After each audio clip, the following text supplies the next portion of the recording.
Hello বন্ধুরা, দেখো আমি নারকেলটাকে কড়াইতে নাড়ছি। কি করব, নাড়ু করব। নারকেলটাকে মিক্সিতে গুঁড়িয়েছি তো, তা হলেও যে কোনো নারকেল একটু নাড়িয়ে নেওয়াই ভালো, কেননা একটু জল জল হয়ে যায়, ওটা তেল ছাড়ে, জল ঠিক নয়। আর এদিকে আরে তিলটা গেল আমার পুড়ে তাড়াহুড়ো করতে গিয়ে।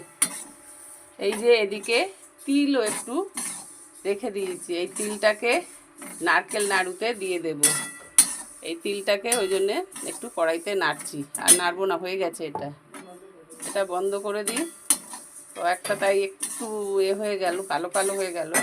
কালো হওয়ার কথা ছিল না, কিন্তু কী করবো, দুটো তাড়াহুড়ো করে করতে গেলে এটা একটু হয়ে গেল। দেখো আমার নারকেলটা একটু ভেজে নাবিয়ে রেখেছি, এর মধ্যে গুড় দেবো। দেখো গুড়টা দিয়েছি, এবারে গুড়টাকে আগে পাক দিয়ে নেব, তারপরে ওইগুলো ঢালবো এর মধ্যে। দেখো আমার এটা হয়ে গেছে, গুড়টা পাক হয়ে গেছে। এর মধ্যে এবার নারকেলগুলো আস্তে আস্তে দিয়ে দেবো। দিতে থাকো তো নারকেলটা দিদিভাই, দিতে থাকো। 4টে নারকেলের নাড়ু মুখের কথা নাকি, একসাথে। এবারে তিলটাও মিশিয়ে দিচ্ছি এর সাথে। তিলটাকে আলাদা করে দিতাম, কিন্তু গুড়টা মনে হচ্ছে বেশি হয়ে গেছে, ওই জন্য তিলটা দিয়ে দিলাম। নাড়াতে হবে ভালো করে। দেখো আমার নারকেলটা হয়ে গেছে, অনেকটাই হয়ে গেছে, নাড়ুও অনেকটা করে ফেলেছি।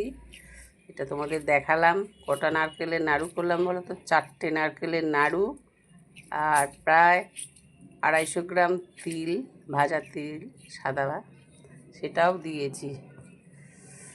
অনেকটাই নাড়ু হয়েছে। দেখো আমার নাড়ু পাকানো হয়ে গেছে। এটা 4টে নারকেল নাড়ু, আর 250 গ্রাম তিল দিয়েছিলাম এতে। আমাদের নাড়ু পাকানোর পদ্ধতিটা তোমাদের কেমন লাগলো আমাকে একটা লাইক, কমেন্ট, শেয়ারের মাধ্যমে জানিও।